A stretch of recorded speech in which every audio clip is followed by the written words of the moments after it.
大家好，欢迎来到烟火味厨房。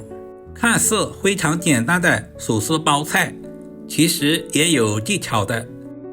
隔壁餐厅就因为这道手撕包菜火遍了整条街。如果你也喜欢，我们一起来了解一下具体是怎样制作的吧。今天一大早在菜市场花2块钱买了1颗包菜。包菜分为2种，一种是鸡心包菜，一种是这种平包。像这种平包非常适合做手撕包菜。首先把包菜叶一片一片的掰下来。现在的包菜也非常的便宜，我们这边才1块钱一斤，不知道你们那边多少钱一斤呢？准备一把剪刀或者是菜刀，把菜帮部分分开来，因为菜帮比较硬，如果放在一起炒的话，菜叶已经完全的成熟了，菜帮还是生的。把处理好的菜帮放在一旁，接下来简单的给下刀。首先用刀拍一下，这样方便成熟，也方便入味。也不需要切太小，大约在2到3公分左右。全部切好，放在大一点的碗中。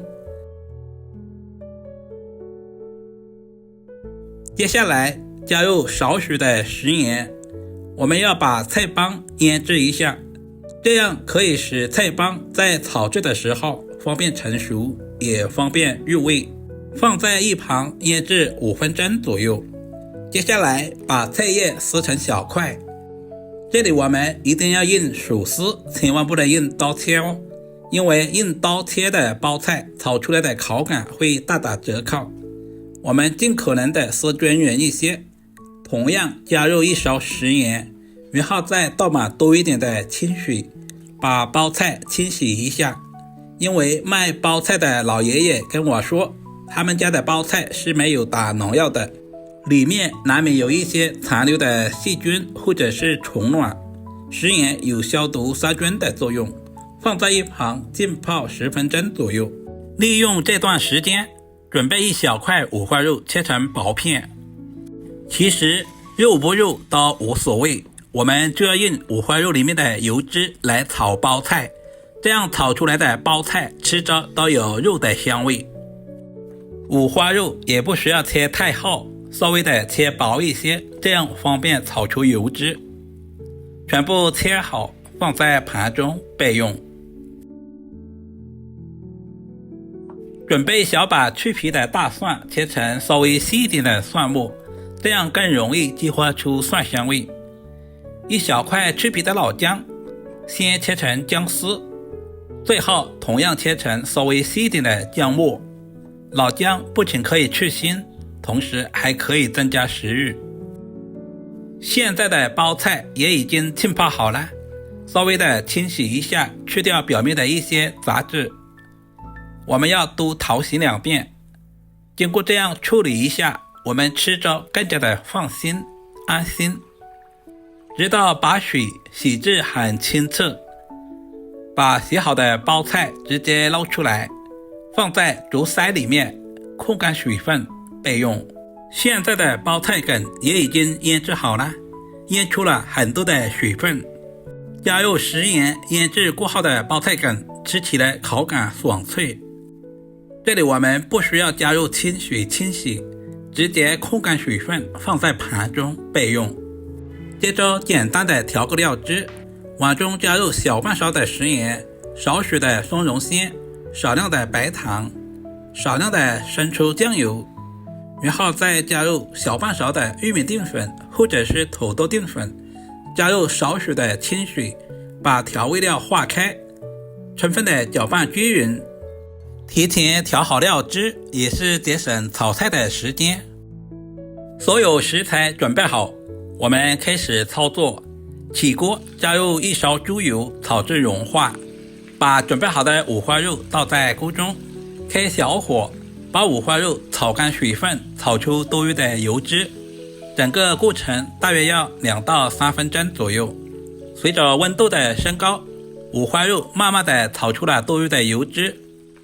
如果喜欢吃五花肉的，我们也不需要炒太干。接下来加入小半勺的红油豆瓣酱，增加香味。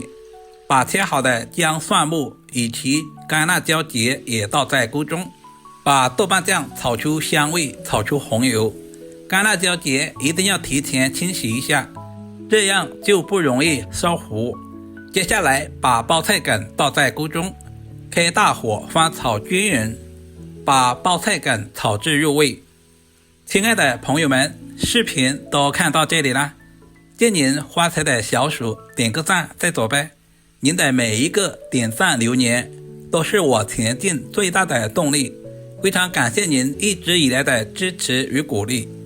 最后把包菜叶也倒在锅中，开大火翻炒均匀。因为包菜的含水量特别重，我们一定要开大火，不然的话很容易出汤。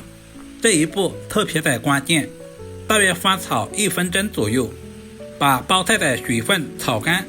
接下来加入准备好的料汁，再次开大火翻炒均匀，把包菜炒至入味。炒包菜我们一定要把菜梗和菜叶分开来，这样使它们的成熟度保持一致。只要记住这一点，你也可以做出比饭店还好吃的味道。